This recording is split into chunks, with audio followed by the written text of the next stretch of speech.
particular acknowledgement to Peter Sims, my co-author on the book, who I met here just 3 years ago at a program similar to this. And then starting 2 years ago, we have worked together very intensely on this project, along with a third colleague, Diana Meyer, who is also with us back here in the fifth row, our fourth row. And Diana and Peter and I interviewed 125 people, leaders, and created something like 3,000 pages of transcripts. But I'm particularly pleased to be at Stanford today and have a chance to share with you some of my thoughts on leadership.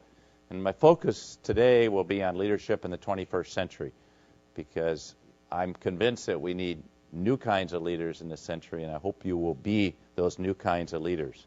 I was a kid of the Kennedy era, and many of us were very idealistic when we came out of school, and I think we kind of blew it.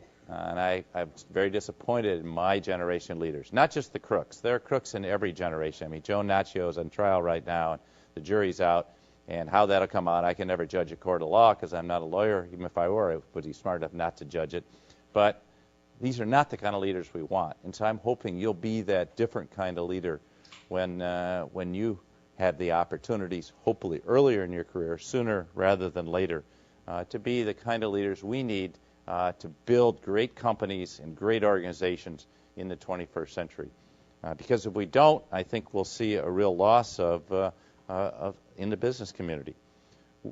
I left Medtronic, as you heard. I turned the CEO job over just actually 6 years now. Time flies. And when I was elected CEO, I said to the board of Medtronic that in those days I felt CEOs were serving too long. Today it's too short. And that I should not serve more than 10 years. I had no contract. I told them I didn't want a contract. And my commitment was that I would have a successor who was ready to go. It was Art Collins, who's done an excellent job for the last 6 years, and now he's preparing to turn things over to his successor. I stayed 1 year as chair of the board and then went off the board. But in that time, I took a working sabbatical in Switzerland and taught at a couple institutions over there, the Swiss Federal Polytechnic and IMADE, or IMD, the business school, and found I really loved teaching, and particularly loved teaching MBAs, and got great joy out of that, and also great learning. As one of my colleagues said to me, Bill, never set foot in a classroom unless you honestly want to learn from your students. And so we've adopted very much the idea that you can't teach leadership, but you can certainly learn leadership. And in a classroom here at Stanford or at Harvard, it's not about, at least in leadership, in my classroom, it's not about knowledge transfer, me transferring knowledge to you, but knowledge exchange. And that's the principle we've tried to operate on. I can say that I could not have written this book had it not been for my students at Harvard who gave me such great insights into what they were thinking and became very, very important. But why is this important? It's important because of the actions in the late 90s and all the egregious cases in this last 5 years since the fall of Enron, we have breached the trust of people and business leaders. Today, the Gallup polls show that business leaders are right near the bottom of the list in trust. Only 22% of the American people say they trust business executives. That's not just a problem. That's a formula for disaster. Because when we live in a democracy, most of you who are Americans tend to think of capitalism as a right. I'm a fervent capitalism. I believe it's the world's greatest economic system, and it's had an enormous impact around the world. But we will lose those rights. It is not a right. It is a responsibility. And if we don't honor our responsibility to society, we will lose those rights. Milton Friedman was absolutely wrong. He may be a Nobel Prize-winning economist, but he is wrong when he says any business person who contributes to the betterment of society, to environmental causes, gives money from his corporate charity, or worries about affirmative action is an unadulterated socialist, which he says, and we debate in my classroom. He's just flat out wrong about that. That's not right. We have an obligation. We are chartered by society. I was on the board of a French company in the 1980s when François Mitterrand, the socialist, defeated Giscard d'Estaing for the presidency of France, and immediately they carried out their election pledge. The company was nationalized along with 12 other companies. We lost our rights. Sarbanes-Oxley is a mini version of that. If we don't get this whole thing on because people complain about Sarbanes-Oxley, but the reality of Sarbanes-Oxley is that we brought it on ourselves. And the same thing with rampant executive compensation right now. If boards of directors and compensation committees Don't get control over this executive compensation. And you probably saw the editorial in the New York Times this morning. If we don't get back to a pay-for-performance system, if we continue to pay people $200 million for failing, I'll tell you, we will have legislation and we will have controls over what we do, and we won't like them and we'll complain about them, but we will have deserved it because we did not do our jobs. So how do we come out of this crisis? Well, we have to rebuild the trust. Business is all about trust. When you buy a product, or a physician implants a Medtronic defibrillator here on the Stanford campus, he or she has no idea where that product works. It's trust in the manufacturer. When you work for a company, you trust the leaders to do the right things. When you invest in a company, I always consider when people bought 1,000 shares of Medtronic stock, that was an ultimate act of trust in the leadership to give them a fair return, and I felt a heavy burden from that. But we also trust business to do the right thing by society. We have to create jobs. We have to create products of value and services of value, and any business that fails to do that will have no long-term sustainable shareholder value. If you can't create products and services that have sustainable value to your customers, you'll be out of business. So the idea that we only focus on shareholder value, short-term shareholder value, will actually, in the long run, will destroy value. And we also have to be concerned about major societal issues like healthcare, like education, like poverty, like the environment. And if we're not, I think there's a big price we'll pay. So I feel that leadership in this century must change. Why must it change? I think because the nature of people and organizations has changed. Look, I grew up, I hate to admit it, how long ago I grew up, but my father and mother lived through 2 world wars. They lived through the Depression. My father lost his job in the Depression. He paid somebody $50 to help him get a job. People just wanted a job when they came after the war. But you know, we had this idea of follow the great person over the hill, the kind of military model. And many corporate leaders operated by fear, intimidation, and we followed those leaders over the hill. Well, I can tell you, you are not going to follow that leader over the hill. Certainly not, because you should look for leaders who can empower you to lead and give you the opportunity to lead. Like Dick Kovacevich, CEO of Wells Fargo, said when he graduated from here. He said, when I came out, I didn't want to be a consultant investment banker. I just wanted to go run something. I didn't care how big it was. I just wanted to have the opportunity to go run something. You deserve those kind of opportunities, and everyone in an organization does. Today, you know, we went through this era where we dichotomized workers and managers, and I think we created a lot of problems. That's why the automobile industry has never overcome that. That's why they're in such deep trouble, at least the American automobile industry. The Japanese and German-American automobile industry that operates in the United States is not in that kind of difficulty because they don't have that dichotomy. And then finally, in the last 20 years of the 20th century, we look for the charismatic CEO, the person who could save the company. And this led to a lot of the difficulties. Look, if you want to be charismatic, don't go into business. You should go into the media, be an athlete, be a musician, be charismatic, be an orchestra conductor. But charisma is not what's called for in business. What's called for in business is character. Business is not about finding leaders with great style. It's about finding leaders with great substance. Nor is it about finding people with a great image. A lot of people said, can you recommend a CEO who has the right image for Wall Street? I said, no, because I don't think that's the kind of leaders you want in an organization. I think you want leaders with integrity. You want people with substance, and you want people with character. But here's why I think if you're going to be successful in this century, that companies and leaders must change. First of all, the apprentice system is virtually disappeared. You no longer learn how to do something from somebody who's been doing it for 25, 30 years. Right now, the workers know more than their bosses do about their jobs. I never had a job where I knew as much as the people working for me. And, so then you have to figure out how can you motivate people, give them the freedom, and bring them together as a team and enable them to do their very best work. Second of all, whether you're a minimum wage employee working at McDonald's or whether you're an engineer that has great opportunities, people today are looking for meaning and significance from their work. Sometimes we lose sight of that when we get too close to Wall Street. Fortunately, here we're 3,000 miles away because we start to think it's all about profits off other people's money. But people in organizations are looking for meaning and significance. And if organizations fail to give them that, they will not provide great organizations. Howard Schultz, who founded Starbucks, understands that. McDonald's went through a period where they didn't understand it. They're coming back now. So that's the second reason. The third reason is that people are not willing to stand in line for 10 to 20 years to get their opportunity to lead. nor should they. The best time to learn to lead is right now. Look at Wendy Kopp, whom we interviewed for our book. You know, Wendy at 21 years old founded Teach for America.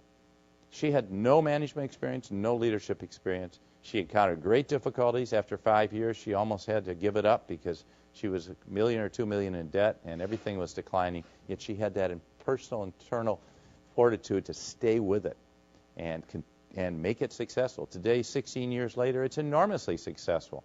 It's one of the most successful nonprofit programs in the last 25 years. And she's learned leadership on the job, but she had a passion for making a difference in education and providing a good education for everyone. Can she change the world? Well, not all at once, but one step at a time. And I think that's the kind of thing she's doing. So I am very much an advocate for a new kind of leader. What kind of leader is that? Well, it's an authentic leader. It's a leader that is genuine and true to who they are. It's not a leader that tries to emulate someone else. Kevin Shear, who is CEO of Amgen, said he worked for Jack Welch back in the mid-'80s, and he said at GE there was 1,000 people trying to emulate Jack Welch. He said it was bad enough working for Jack, but having to deal with 1,000 people trying to be like Jack was really impossible. But then he very thoughtfully went on to say leadership has many voices. You need to be who you are because no one can be successful trying to emulate someone else. So if somebody in your company tries to remake you into that leader they want you to become, to fit you tightly within the bounds of a big company, resist it. Because when you get too tightly bound, you'll change and you'll be different than who you are and you won't be nearly as effective. Your good qualities won't come out in the way they could. And yeah, maybe you'll modulate your negative qualities. But if you look at the great leaders, are 2 to 3 standard deviations outside the company's norms. And I think that's healthy. We need to let people be empowered to be themselves and be who they are. Well, let me talk a little bit about the study we did. We went out and interviewed 125 people. This is not an unbiased sample. We did not look at bad leaders. We picked out people that we thought were both authentic leaders and successful. And then we came back and assessed each of them on their authenticity afterwards. We did not try to make any correlation between their traits, characteristics, and styles, although many of my colleagues suggested we do that. But one reason we didn't is they didn't say much about that. In fact, some of my colleagues at Harvard said, well, can you find out what those traits are? And it did not, that's not what matters. Well, what does matter? What did we learn from the study? We studied 15 people minimum per decade from the 20s up through the 70s. 28% women, 8% American minorities, 12% international people. Quite a diverse sample of people. We want to look at the whole span of leadership across a lifetime. And we learned a great deal from our study about leadership and about how people think about leadership today. But the thing that stood out was the passion they found in their life stories.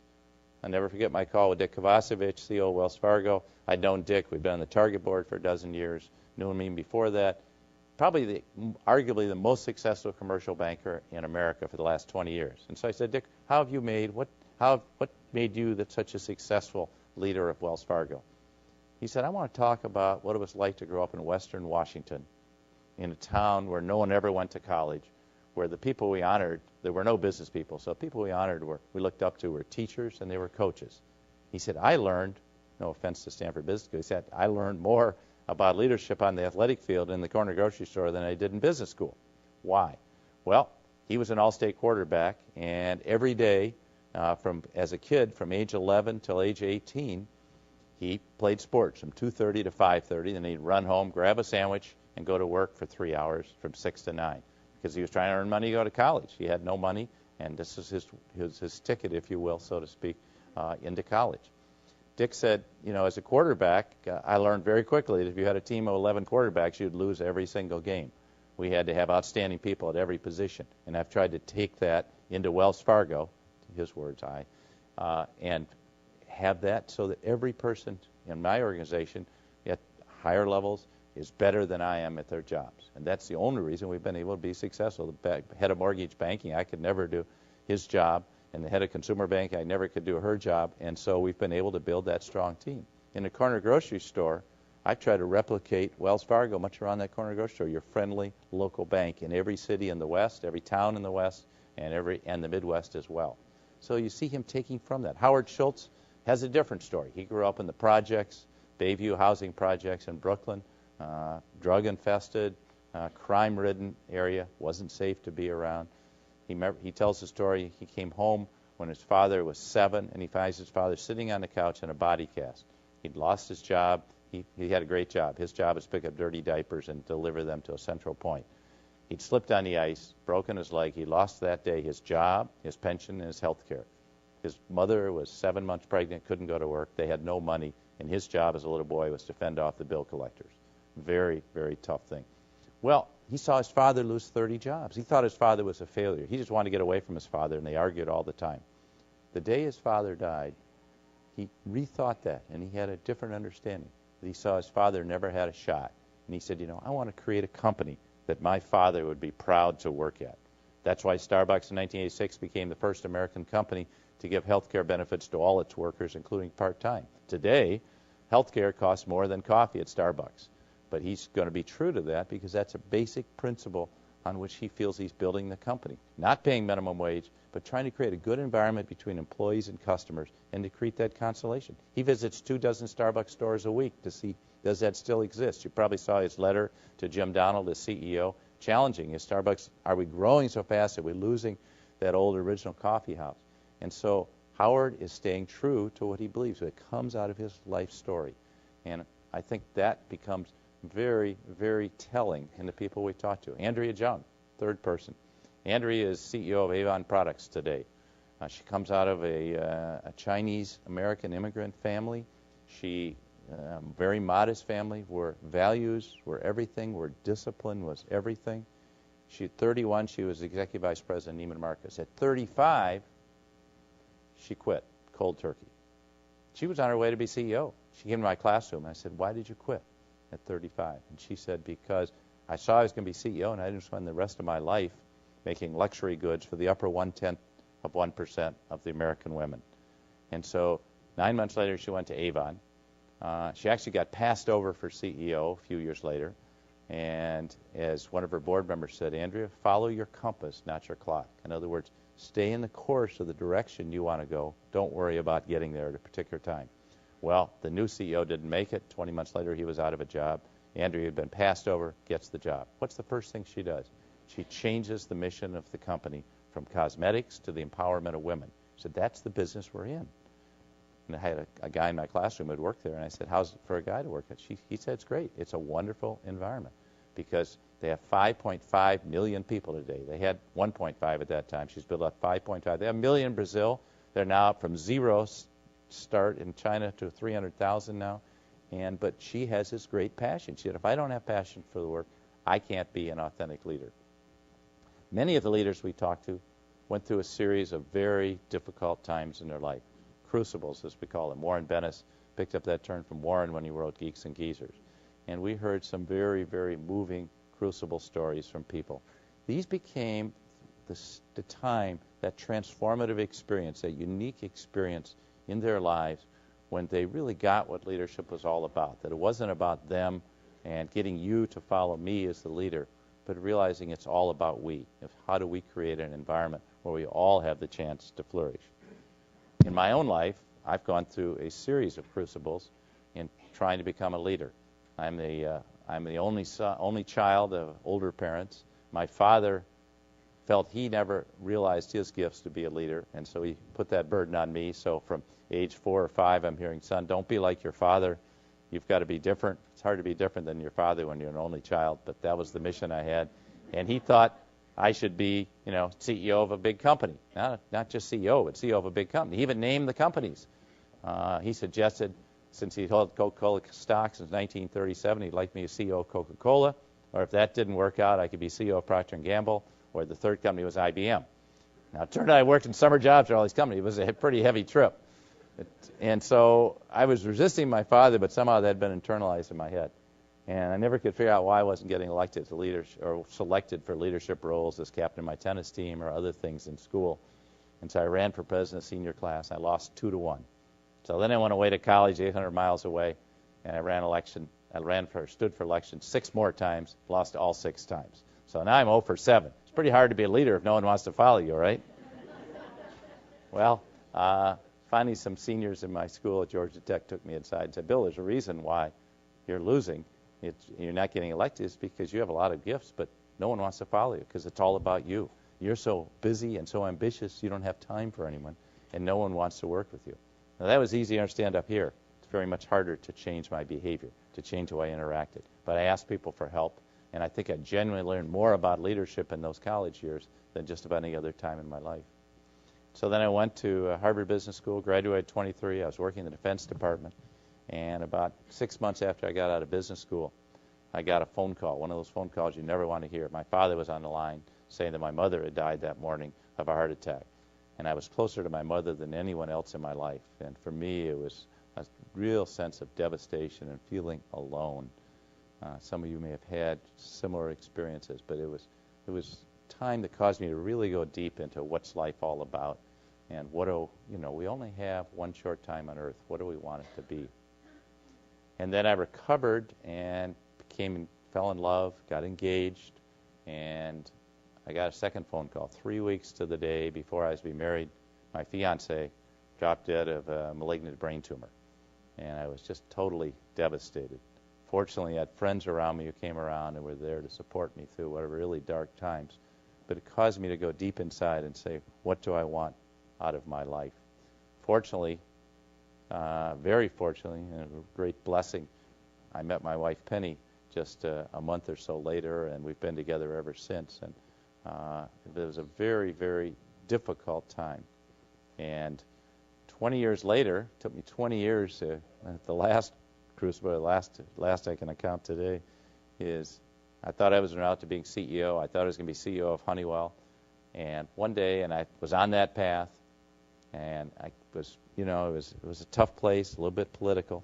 One day I was doing turnarounds, and I've always seen myself as a growth manager. And one day I was driving home, and I looked at myself in the mirror. It was a beautiful day like today. And I finally, for the first time, acknowledged I was miserable. I was totally unhappy. I was not turned on by Honeywell's businesses. I finally recognized that the company was changing me more than I was changing it, and I was becoming a different person. Why? Because I was on an ego trip to be CEO of a really big company.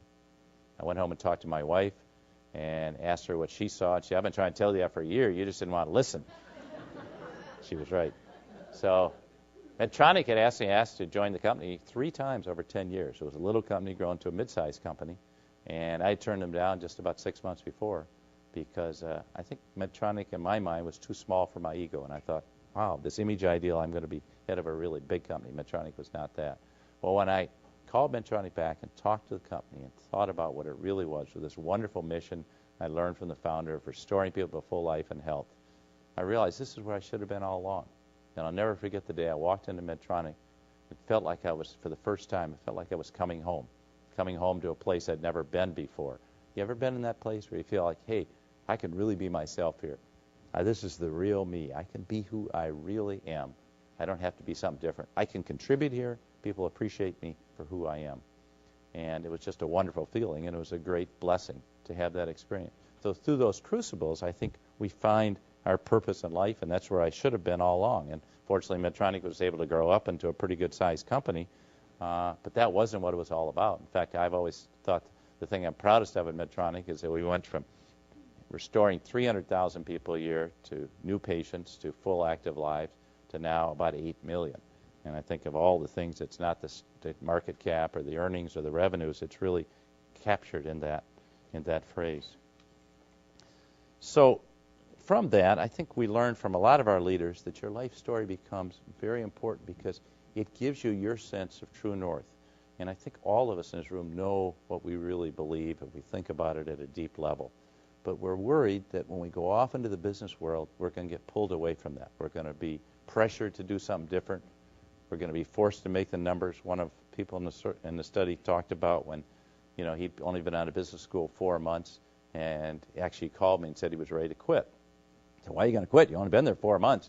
He said, because my boss is asking me to move the numbers around because we got a client presentation and we want to impress them with how this company is. And he said, I refuse to do that. I said, don't quit. Hang in there. But don't go beyond your values. But he had that early values test. He stayed true, but he was worried that he was going to lose his job, and sometimes people do. Because are you going to be subjected to those pressures? Yes. Will you get pulled off course? Maybe yes, maybe no. But the question is, can you come back to your true north? Will you be seduced, like many CEOs have been seduced, by great wealth, great accoutrements, great perks, company planes and all that, to be something different than who you are? We saw so many in my generation do that. And I just strongly urge you to think about what is your true north and how can you stay on that course? Well, I think it requires development. You have to develop yourself as a leader. It's no different than if you want to be a great athlete and bike in the Tour de France or go to the Masters or a great cellist that plays at Carnegie Hall. You may have great gifts, but you have to practice every single day. And leadership is the same thing. You don't become a leader at age 40 or 50 when you get that big job. You have to start practicing right now. The sooner, the better.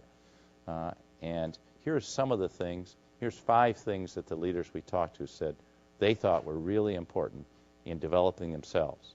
And just as a side note, in my informal study of leaders who failed, everyone who I've seen fail has failed to lead themselves. It wasn't they couldn't lead other people. They failed to lead themselves. So what does it mean to lead yourself? What are the things you have to do? Well, I think the first is gaining a high level of self-awareness. Pete Sims came up with this survey that was done from the members of the advisory board here, the Alumni Advisory Board, Business Advisory Board, in which they said the most important thing in business leadership is self-awareness. Well, it's easy to say. The Oracle of Delphi said thousands of years ago, know thyself. Well, how do you do that? You can be introspective, but I think the best way to know yourself is through feedback.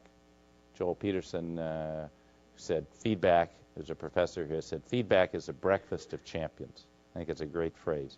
You know, the hardest thing we all have to do is how do you see yourself as others see you? We all have blind spots, and we see ourselves, we want to be seen. I was just asked on the radio this morning, what about people that are narcissistic? Yeah, they look in the mirror, they look in the water and see a reflection of this beautiful person. Except that's not how other people see you. They see the real you. And one of the leaders of a mid-sized company, Doug Baker, tells the story. When he was 35, he thought he was on track to be a great leader. He'd just come back from Germany. He took over a subsidiary company that his company had just acquired in North Carolina. And he announces to everyone, we're going to go through 360 feedback. And we're bringing the Center for Creative Leadership to do that, and I'm going to be the first one to go through. So you get to evaluate me, then everyone else will evaluate you. And so he was pretty cocky, and he got his feedback back, and he said, it was like somebody flashed a mirror at me when I was at my absolute worst. It was just horrifying what I saw. They told me I was arrogant, conceited, pushing my own agenda, not interested in anyone else. So then I went off with the executives from 8 other companies, and we spent a week together, and I was a really nice guy, and I really listened to their stories and was very empathetic, and I was the last one, and they gave me feedback on how they saw me. They said exactly the same thing my people did, that all these things. And so I realized I had to reform. I had to change who I was, my leadership. And so I went back, kind of like somebody coming out of AA, and I went back and said, look, here's the feedback you gave me. Will you help me? It takes a lot of courage for a leader in a high-level position to say, will you help me? It's pretty hard to turn down when somebody says, yeah, will you give it to me straight? But there's nothing better than honest feedback. And there's nothing worse than leaders that push away people that give them honest feedback or shoot the messenger or surround themselves with sycophants who just tell them how great they are. There's a real danger the higher up you go in leadership to have that happen. But I think early in your careers, it's really important to get that kind of feedback because then you can. That's the first step to having excellent emotional intelligence and really seeing yourself as others see you. The second is testing your values under pressure. Never listen to a leader that tells you what great values she has or he has, or even watch people's values when things are going really well. It's easy to have good values when things are going well. It's when you're tested under pressure that you find out what your values are, because that's when you're faced with sacrificing, giving up things you've done to stay true to your values. John Huntsman today started in a very modest rural family in Utah. He grew up to be head of Huntsman Chemical, now Huntsman Corporation, very successful business, multi-billion-dollar business. But when he was in his late 20s, he was in the White House with Richard Nixon. He worked for the Chief of Staff, Bob Haldeman. He thought he was doing really well. One day, Haldeman calls him in his office and said, John, we got a congressman out in Southern California who's opposing the president's initiatives. Here's what I want you to do. We need to embarrass this guy to get him turned around. Take this number, call this plant manager, and I want you to put 12 illegal immigrants, illegal workers in this congressman's plant. And then we'll send federal agents in and we'll catch him and cause him some embarrassment. So Haldeman says, sometimes we act, Huntsman said, sometimes we act too quickly without thinking about what we're doing. So I called the plant manager and I started giving these instructions. He said, 15 minutes later, my inner moral compass made itself notice, and I realized this was absolutely wrong. And I said to him, forget that I ever called. I'm not going to play this game. He said, I knew instantly that was the end of my White House career, because with Bob Haldeman, loyalty was everything. And I went back to Haldeman and told him I wasn't going to do that. And with it, I had to resign because, but at least I was true to my values. And years later, when he was facing bankruptcy, he was indeed true to his values and stayed true to his integrity. But it was that early life experience, I think, that he was able to project forward throughout his life. The third area of development is understanding your motivations.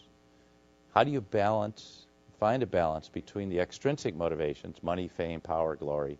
We all like that. We all like recognition of our peers. We like good grades. We like good salary or salary increases, like bonuses. But if that's all you like, you may wind up at 40 or 50 and find you got the pot of gold at the end of the rainbow and it's hollow. It's empty. There's nothing there. And you say, is that all there is? But by that time, it may be too late to go back and retrack what's important in life. I guess it's never too late, but it's very difficult. There's nothing wrong with those things, but you need to balance those with your intrinsic motivation. I think the time to think about that is now. Just think about, what do you want people to say about you at your funeral? What are they going to say? And what really motivates you? Are you motivated by helping other people? Are you motivated by your own personal development? Are you motivated by building a great company? Are you motivated by making a difference in the world? And as you think about that, you can get a balance in those motivations. And when you can put that together with your capabilities, you found your sweet spot. I was with Kevin Shearer. He had actually a nasty article in the Wall Street Journal on Tuesday. I was with him Monday and knew this thing was coming. He's CEO of Amgen. And they're going through a rough patch. I said, you go through good patches and bad patches. It's kind of the way business is. But Kevin, when he left GE, blew out of there and went to MCI. I think he was going to become CEO overnight. And he was very arrogant and very dictatorial. And he got handed his head. And he said it was miserable. And after 6 months, he realized he'd made a bad decision, so he called Jack Welch back and said, Jack, I'm ready to come back to GE. And Jack said, Kevin, forget you ever worked here, and slammed down the phone. He said, at that moment, I knew I was cast adrift in a lifeboat, and I had to make a go of this big operating job. He said, I spent the 2 most miserable years of my life because I not only hated my job and the people I worked with, but I also had to confront myself. But then he got the opportunity to go to Amgen, came along, great opportunity for him, and he realized how the motivation of working for a company that could actually save lives. He went in, he said, I knew nothing about biology. He got a biologist to teach him biology. He rode with salespeople. He worked in the labs, and he really learned the business. He understudied the CEO for 7 years. He was, unlike before, he was very patient. And eventually, when he was selected as CEO, he met individually with the top 150 people in the company and said, what would you like to see me do as CEO? What would you not like to see me do? What other inputs and ideas do you have? And he took this and it gave him a mandate to make this into the world's very broadly based leading biotechnology company. But you see there, he was able to balance those motivations, not give up his desire for extrinsic things, motivations, but to balance them out and to find his sweet spot. The fourth area is building a support team. We all need that team around you. You need one person in your life. It starts with one person in life with whom you can be gut level honest, that you can bear it all, so to speak. That person for me is my wife, Penny. For you, and she's always there to kind of say, hey, Bill, is that really the way you want to look to those people today? And she's always there to be my greatest supporter when things don't go well and to kind of bring me in line when things are going well, seemingly going well. But I also have a men's support group. And I've met with these guys for every Wednesday morning for the last 30 years when I'm in town. Sometimes I've been out of town. And it's so great because a number of years ago, 10, 11 years to be precise, my wife was diagnosed with breast cancer. She was scared. I was scared. I wasn't scared about the procedure or the chemotherapy. I was scared she's going to die, and I was scared of that too. I could sit down with these guys and have a really honest discussion and feel that level of support. One of the people on our study, Dave Cox, who's now living out here, CEO of Kohl's Media, he said he got fired from a job. He He said, you find out very quickly when you lose your job or you lose your family who your real friends are. And you guys may think now, I've got tons of friends. Well, you find out when things go rough, you find out you have very few people you can really count on that will be there for you through thick or thin. And I think you need to build that support team now. These shared life histories are invaluable when you hit the rough spots. People really know you, and they can really help you, and you'll be there for them. And and so I think having a support team is extremely important. The fifth thing is leading an integrated life. The people, my students at Harvard, number one question they ask, and in fact, I spend about 2 to 3 hours a day talking with students in my office, not about the course, but about the answer to the question, can I have a successful career, a successful work and home life balance? Many of them saw their parents and their parents' generation sacrificing their families for the job. And they know in their early jobs, before they go to business school, and I'm sure many of you have had this experience, that your employer will extract every hour you'll give them. I was with a member of our extended family the other day, and he was working 120 hours a week. And he knows it's not sustainable, I know. But you can't have a life. You can't sustain that. But I think it's really important to think now about what kind of life do you want to have and put boundaries around your work. Put boundaries around, think about how much time you want to devote to yourself, to your family, and to your community, to getting out engaged in your community.